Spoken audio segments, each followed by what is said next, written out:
Ladies and gentlemen of the internet, welcome to yet another episode of The Political Headache. My name is Kasmuel, McOure, and I am joined by the ever so lovely Oloo. Miss Oloo. Nilikuwa nataka nikushike katikati before umezeo maji.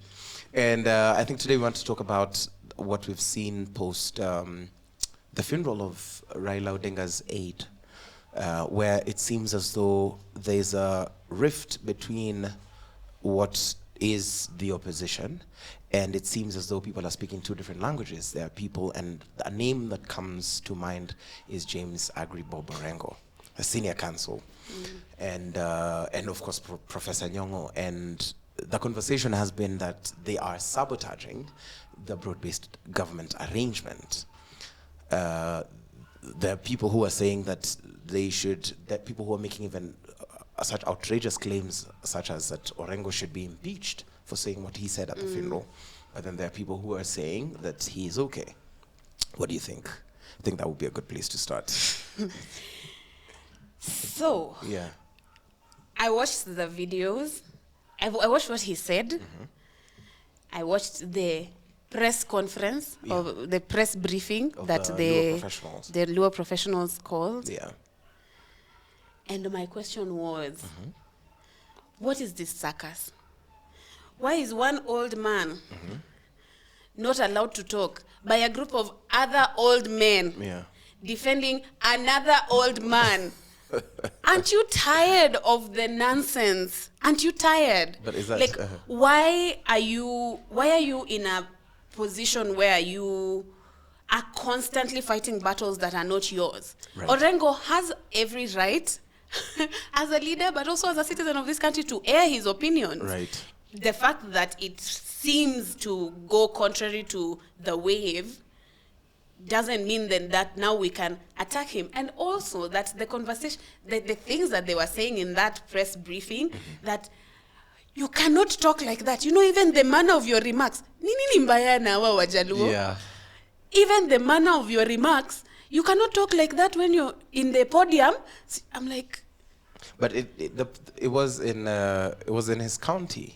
Yeah. Yeah. And in his county, in fact, more so in his county, he can say whatever he wants. Right. As long as it's something that he believes. I've Yeah. seen a lot of his videos and he speaks with a lot of conviction. Right. You know, he's someone who I think he believes what he says. Right. Which is very rare for our politicians. A lot of our politicians are playing a game. They are putting a show. But I don't think he was putting a show. So the fact that people did not like what he said, and then called a press brief, do you not have a job? Do you not have work? Do you not have other things you're doing? What do you think it was about? Like, are they trying to defend Baba? Are they trying to defend the government? What is that about? Because it just felt like the action versus reaction was just not comparable. Like, you've brought, what is it called? A gun to a knife fight. Right. Yeah. I think they're trying to defend the tribe.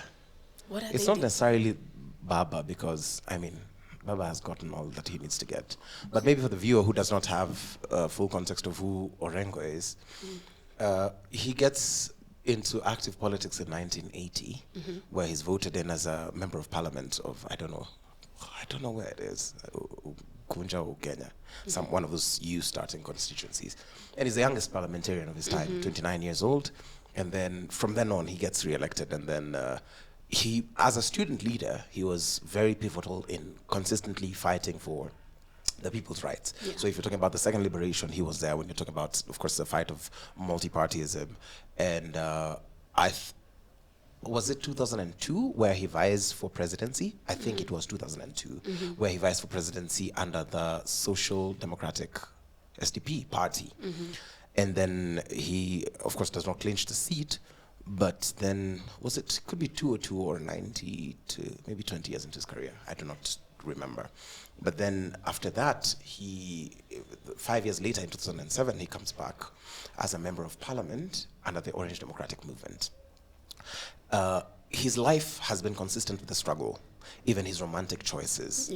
His romantic choice, because he's married to an activist as well, a human rights defender. His speech has been consistent, and after 2007, in 2013, he's elected as a senator, re-elected as a senator for Siaya and Minority Whip in 2017. Then in 2022, he's elected as a governor. He succeeds Rasanga. Throughout this, his political career, again, of course, he becomes senior counsel because of his outstanding work during Kibaki's regime. Yeah. And he was also a minister for lands. He's the guy who exposed the Grand Regency saga. There used to be a hotel, it became many things behind the Intercontinental. And so this is a person who's consistently, regardless of his metamorphosis, has consistently spoken like that. Has consistently been for the struggle. From his days at the Forum for Restoration of Democracy up to now in the Orange Democratic Movement. So I do not think that his remarks were out of turn. Yeah. Even after meeting him, because I've met him severally, he has always made it abundantly clear that politics should not be transactional. And if you listen to what he said, I think it's something that, in view of what governance looks like in Kenya currently, and what governance could look like with the current utterances of the members of parliament who are saying that no president goes for one term, those are very important words, because we're not in a unitary state. We're not in a place where we should be begging the presidency for development. Be it as it may, even with the devolved units we have, we still have the national government retaining 85% of national resources and only 15% going to the devolved units. So 15% of the national budget goes to 47 counties. And even then, these budgets are not honored. You find functions like health have not yet been devolved. You find functions like education. You find there's like, if you say, for example, give 450 billion to the counties and the lower house is saying we are going to give 405, I think his remarks were well in order. Yeah. But two, the flip side would be, if you think about how our community has interacted with the presidency ever since we got independence as Oloo, is we've always been in the antagonistic side. No regime has been as close to the Luos as this particular one. For be it as it may, you might have your opinions on the goodness or badness of the regime, but this is the closest we've gotten to the point where the president is actively trying to court Nyanza. Whether their motives are ulterior or pure, that's neither here nor there. At that particular funeral, first of all, I think that's the thing about the soullessness of politics, where we lost one of the longest serving security personnel, and at some point it just became a political circus, to the point where we couldn't even allow Raila Odinga to mourn his aide, where the political temperatures were so high that you cannot avoid speaking about the politics that's there. And now this is where I make the counter argument. When the president goes to other regions, the leaders of other regions, whether or not they agree with the president, court him. Whether or not you saw, for example, Mutahi, what's the name of Nyeri's governor? I just see his face, but I forget. Nyeri's governor? Yes, Nyeri's governor is called, he's a Mutahi. Mutahi. He's not a Mutahi Kagwe or, yes, but I know he's, I see his face, I see his smile. I'll find it for you. Yeah. But this governor was a guy who, Kahiga. Mutahi Kahiga. Yes, I know, he's a Mutahi Kahiga. Yes. And he has been very vocal because he's been in support of Rigathi Gachagua. And this is a person who's made it abundantly clear that they are done with the President Ruto. But when President Ruto went to Nyeri, did you see the kind of reception he got? He got a very, like it was a massive reception. And, sorry. For a person who's firmly and vehemently opposed to the president should have said the things that he usually says in his absence to his face. And whenever the president goes to Mount Kenya, he goes with a lot of goodies. Out of that funeral, I can say the best that if you're thinking milking of a president, which is absolutely wrong, but that's the current political modus operandi, is they only got maybe 20 million. Which is a pitiable sum, because I remember the only person who made a request at the funeral was the area MP for Ariada, Otienda Molo, who asked for I think the dining hall for Ramba Boys, Ramba School, and some road which does some connection between one of the famous places, the market. There's a very problematic road. Yeah. And the president said he would think about that, but then he also said that he will give 20 million. But whenever the president has stepped, whether his critics are there or not, especially I'm drawing a parallel between Nyanza and Central Province, is in Central, even though he is opposed, he leaves very many goodies there. And the leaders somehow figure out that they come in agreement and you don't hear them having those exchanges. You do not find them. They just bring out the requests of the people. So that's what I would say would be the counter argument, where on one side, Senior Counsel Orengo has been consistent in his voice, has been very consistent in his championing for human rights and the betterment of society, and he's been very, very vocal about the preservation of our democracy. Excuse me. But then there's also the side of underdevelopment, where people are saying we've gotten to a point where we can play darling with the president, and we might not want to agitate him.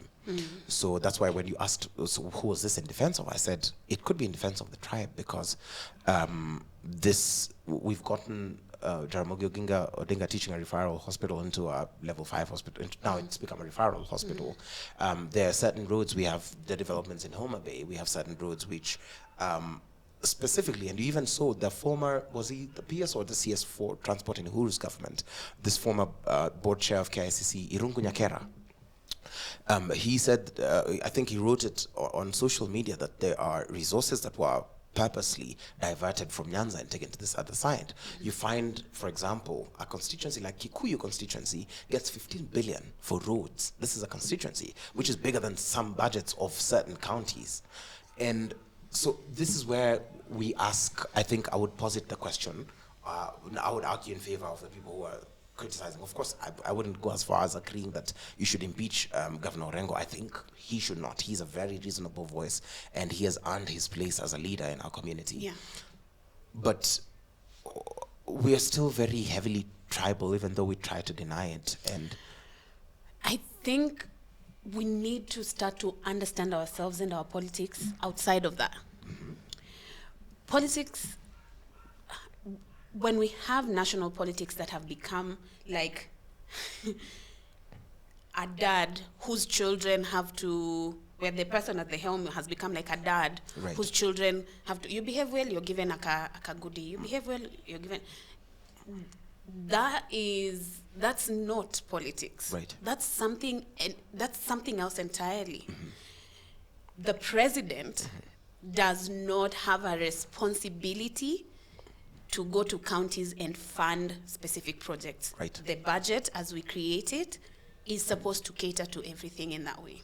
Why we make it so that one person, the office of the presidency, or just the president himself, has so much power that then you get development if you pander to me, essentially. So much so that you cannot, the people who you would hope would be the voices of reason in those spaces are not able to be themselves because, but I need to sit a certain way because dad has come home. It's literally that. Like what you're describing, it's that. I agree. And no one in that family benefits. In the family where the favored child versus the unfavored child, everybody suffers. Everybody suffers. There's a very interesting story in the Bible, from the Bible, of Esau and Jacob and their dad. Jacob goes away and is the bad child. And Esau is the good child. And Esau is the one who goes away, the older one. No, Jacob is the one who goes away to eat the money that he was given, his inheritance after. The birthright. The birthright, after he eats somebody's birthright. Or no, Jacob is the dad. No, Isaac is the dad. Isaac is the Jacob dad. Is the last one who tricked Esau and then Jacob goes away. But then when Jacob comes back, what does the dad do? The dad is like, sawa wewe rudi. But Esau has been here and Esau is just feeling bitter. It's like, you're near prodigal son. You're near prodigal son. So now it almost feels like then what you're saying is that then the low community become the prodigal son who's forever outside of the home, who will never ever be invited back into the fold. Right? In a functional home, the dad is like, but you belong to this. Like you've done your worst. It's fine. You did all of this. And Esau, by the way, complains. It's just like, but me, I've been here. I've been the faithful one. What is this about? Which is just human nature. But we are hoping that we can create a society that's so functional. Because you have to remember that this development that's being passed around, it's not for Orengo, and it's not for Mutahi. It's for you and I. It's for the common person. Yes. Like, that is where it comes to. And if we are pegging that to be like, if the president feels like it, then we will get a road. If the president sits and he's happy, then we'll get a road. That's I agree. A bit I think dramatic. it's rather problematic, because if you think about it, Senior Counsel Orengo should be able to say whatever it is that he needs to say, because if anything, pesa inalala Nyanza. The CS for the National Treasury and Planning is James Badi from Nyanza. The head of Budget and Planning Committee in Parliament is Sam Atandi, who's also from Nyanza. So ideally, if systems worked, we should not be able to pander. We should not be pandering. And I think that's the argument that Senior Counsel Orengo is making. If they want to do it, let them do it in their spaces, but not affecting our budgets, not affecting how resources are distributed. Not like, just shake the whole thing outside. Go sit in your caucuses and talk to each other and fight amongst yourselves. Fair game. But when you start making it so that also the common Wananchi is affected by your basically playground games, that's not okay. I think that's fair. But what do you make of it when we're living in a dispensation where politics could be defined as the determination of who gets what, why, and when in terms of the national resources, but also on the other side, it being the authoritative distribution of resources? And I think we're still in that point where we have a rather progressive constitution, but we've still not gotten to the point of healing or clarity where we can follow it to the latter. So we have two choices: be militant and miss out while pushing for the democracy, or pander and get the development, and hopefully some people down the line are going to fight for the democracy. Because I think when you hear people from the Luo community speak, there's a trauma of consistently being in opposition, of being reactionary. Yes. And they've been outside the fold for so long. And part of the argument that's being made is that people are mad at the community because now they're close to the president, that their place is usually in the streets, and if they leave Ruto, he will not be such a bad person, if you think about it. And I've had that argument being made on the streets. And that's why I'm saying we're still in a very tribal dispensation. But anyone who says that Luos are the reason why the current presidency is looking the way it's looking, is not awake. You're asleep. It's very true. Or you're lying to yourself, because it makes you feel good. It makes you feel good to have a scapegoat, because that's scapegoating. But if you think about it, they're saying it's the reason why the government, we are the reason why the government is still in power. Because what do you mean? If you think about it, in the June 25th Jenzi Revolution, if we were just we were left to our own devices, and my party leader did not step in, people are saying that it would be a totally different situation. What would have happened? They're saying that probably this presidency would not have been as strong. The argument out there is that Ruto is standing because he's on the shoulders of Raila. And the Luos are making the argument that sasa hatuwezi rusha mawe kwa Onjelo Jagot, because unaweza piga baba kwa mgongo. Usipopima vizuri unaweza pata kisongo ya baba, na hiyo sio poa. Haiwezekani. No, I mean, I think when we... What did we say the price was? There's a fine. I've remembered. You're going to pay the fine. Man, I must. When we as the citizenry think like that, we are playing the game of the politicians. Right. We are playing Baba's game, we're playing Ruto's game. Nowhere near that league. I have no incentive to play Baba's game. Right. He can do it because it benefits him. Ruto can do it because it benefits him. He can move everyone. He can move things the way he wants because it benefits him. It gives him more power. Right. I think we've said here before, like, it's like you are the currency. I'm the currency for him. Yeah. You are the currency for him. You're not on the table. You're the good. Yes. You're the good that's being traded. Right. And so I don't know how we get to a place where we start to think outside of that system. Because that system is what convinces you that this is about tribes. Right. This is not about tribes. Right. This is about terrible governance. This is about a society a group of people that are throwing away the society. Yeah. A poor Luo has more in common with a poor Kikuyu than they will ever do with our leaders. Remain true. Yeah. Will always remain true. Yeah. And our political leaders, Raila, Mutahi, whoever, you will see them, they're in the dance. Right. If you get sucked into that dance, you remain the loser. You will lose always. Right. It's like this. The house always wins. The house will always win. And so you, with your little money, Nivo, you keep putting, you keep investing your emotions. You're investing everything, your time into supporting a system that does not work for you. Right. Which is ridiculous. And so, I think the way they play it and the way they make it so that it's such a personal and such a deeply personal thing. No, we're not supposed to be fighting from that point of view. We need to devise a new game. And that's why I would ask what Senior Counsel Orengo was saying there, and if you've seen the clip, it's just in tandem with what he's been saying for close to 30 years. And so how do we get to the point where we change the game? Because I think if we keep on saying the same things, don't you think it's time we started playing? Yes, we do. So there's a thing about like your thoughts, like your personhood. Like there's your body, your brain, all of that stuff. Yeah. That you need to really remove from this matrix. Whatever. If you believe it's a matrix, I believe it's a matrix. It's hard to undo.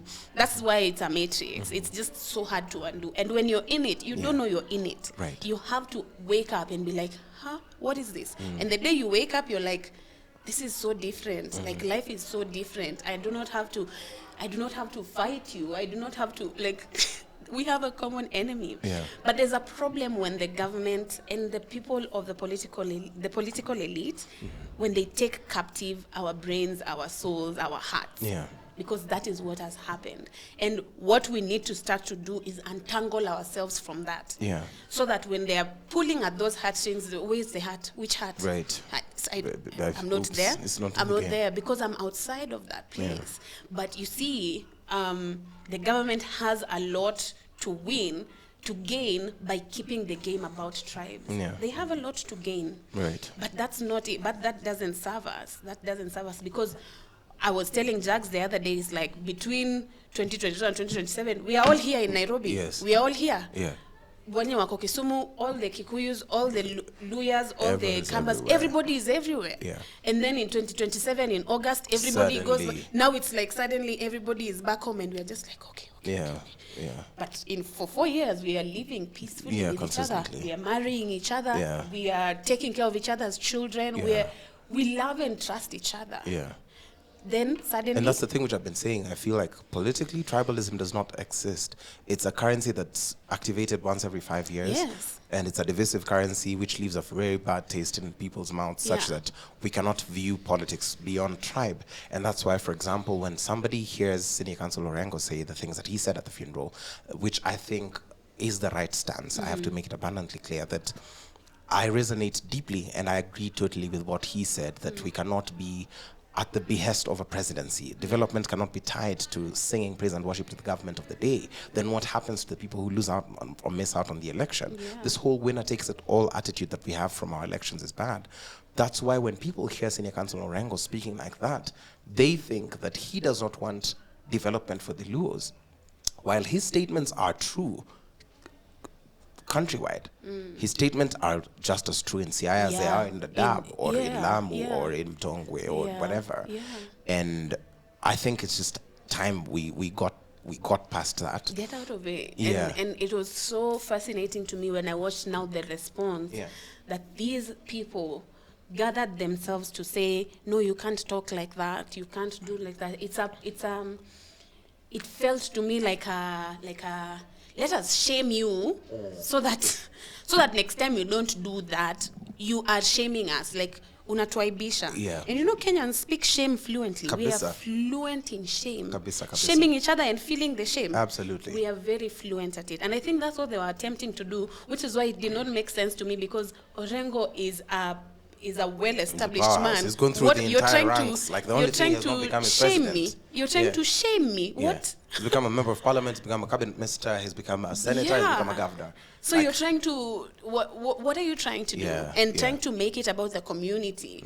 While I was in Siaya the other day, it looks like things are moving. We didn't see this with Rasanga. Right. The roads are great. Yeah. Even uko ndani ya town. Yeah. Things are moving, right? And so we can't, like, these people gathering like this and being like, unatuaibisha on the national, what is it called? On the national platform when we have visitors, you know, and then you've gone and said those things. It just leaves a bad taste in my mouth. It's just like, first of all, you had no, if Ruto or whoever else felt offended, let them fight their fights. Right. If they feel like, sasa, mbona unapigana na mimi and I've come to your county. And I think the weirdest part is you're defending a person who you did not vote for. You're defending a person who you did not believe in. You know, it would be but very now different. You're playing the game. Now you're in the game. That's the thing which we're saying, that even from a tribal angle, I don't think it makes a lot of sense. It doesn't. It doesn't make a lot of sense. And I don't understand when, and you know, also it's just like there were also young professionals. Yeah.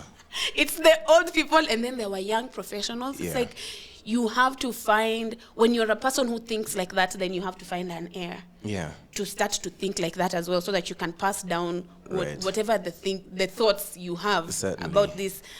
And I'm like, no, this dies with your generation. Okay. If you guys want to be the kinds of people who shame other people for having an opinion, please, even the Israelites, they just went round and round. You just die, you finish your run. Let the rest of us try to untangle ourselves from this thing that has caused us so much as a country. It's not great.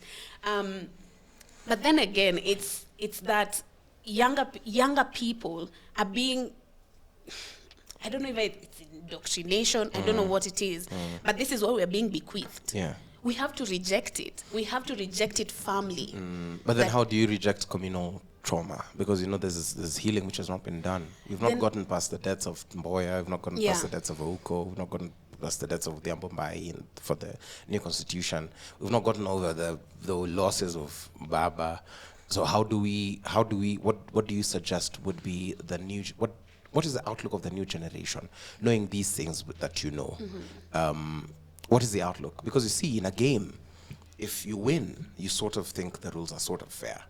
But now you're dealing with a community that has never won. Yeah. So how then do we change the psyche of the people who belong to that community? You know, there's a way in, so like if you, let's say you're that child, the child that has lost your dad, right? And your mom, and you've lost everything, and now the world is there, it's looking at you. And you're looking at it and you're like, what the hell? Yeah. How are these the cards? Yes. How are these the cards that have been dealt in life? That reality is stark. It's just such a painful reality.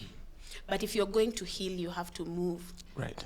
If you sit and stare at your wounds and your pains forever, you're never going to move. You're never going to heal. You'll always remain there. You'll always remain the child whose dad died. Yeah. But you can remain the child whose dad died, but who moved, who created a life, who started something for themselves. There's so much agency that we have been denied because of the narrative, right? Yes, the community, the Luo community, has consistently been on the losing end when it comes to national politics and the presidency.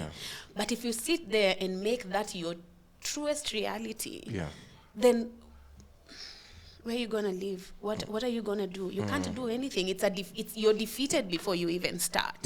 But I was a recipient of free primary education when Kibaki came to power in 2002. It wasn't Raila. It wasn't, you know. There have been moments of grace, I guess you could call them, or moments of where we have seen the benefits of whoever was in power at the time. They have done, maybe out of goodwill or out of whatever the brokering of power that has happened, they have come to this point. But I think we need to take back our voice, take back our agency, so that we are not forever the child that whose dad died and Dala remained Gunda, and now we just sat there and we just sat there and we just stared at our pain forever. Like, it's not great. It doesn't help. Healing happens when you start to move. When you start to say, okay, you know what? This is unfortunate. This is sad. It doesn't mean you deny it. You're like, yeah, this is sad, and this is not, no child should have to grow like this. But then again, there is ways you can make a way for yourself, and God will help you and give you grace, But that's just what I think. I just feel like you can take back your voice and define and create a new narrative. You don't consistently have to play to the narrative that you have been given, that, we are the small ones, we are the ones, no, we have really shaped the politics of this country for the better, right? We have agitated, we have, like, people know that we are the ones who want, and it's not just in the political scene, it's also in corporate, it's also in, we are the ones who, we are out there just like, no. Movers and shakers. Not here. Not here. So we already have such a strong spirit, right? We don't let it die because someone has defined us some ways. And you also don't allow someone else to define you. You never, ever allow someone else to define you. You know yourself. You know who you are. We have such a rich culture. We have so much to be proud of. Like, why are we consistently in I'm the small bit and dark? No. And do you think it's going to change before the next election? I don't know if it's going to change before the next election. What do you think it would take for things to change before the next election? Enough people redefining the purpose and value of the Luo voice within the political sphere. But when we have enough of us who are not reinforcing the narrative and creating a new narrative, then we start to move. It might not happen in your day because, change is hard and long. Just as long as it took us to get here, it might just take as long to untangle. But that doesn't mean you don't do anything. You have to always do something. You never you're never without a choice. So the fact that even when you log onto Twitter, we see so many people, it's just like, you're just regurgitating. Like, mtu alikupea script. Did someone just write for you what you're supposed to be saying? Stop. Like, really, really think about it and tell your true story. Your true story. Not the story that someone told you is the truest thing about you. Which is what Orengo did. It's like, for me, sitting in this place, I'm just seeing that we are doing, what are we doing? And he called that out. He stood out and created a new narrative. And everyone else is angry about it. Like, why are you angry about it? Man, that's very insightful. Ladies and gentlemen, let us know what you think about this whole saga. I think from this table we agree that we have to stand up and be counted. And we agree with the people who stand for the truth, and it is, we must make our democracy, our constitution, a living document, the pursuit for human rights and wellness and being as a living thing which we are always consistently fighting for. Whether you're pro Orengo or not, for this table we are like, I think he scored. I think he was better than all right. Some people that wali burnt. Shauri yao. I think the verdict from the political headache is, I know we're not supposed to let them think for themselves, but this one we are skewed towards the side of justice. You can vote. Thank you. Until the next episode, that has been me, Kasmuel, McOure, and Oloo. We'll see you next time. All right. 23 and a half.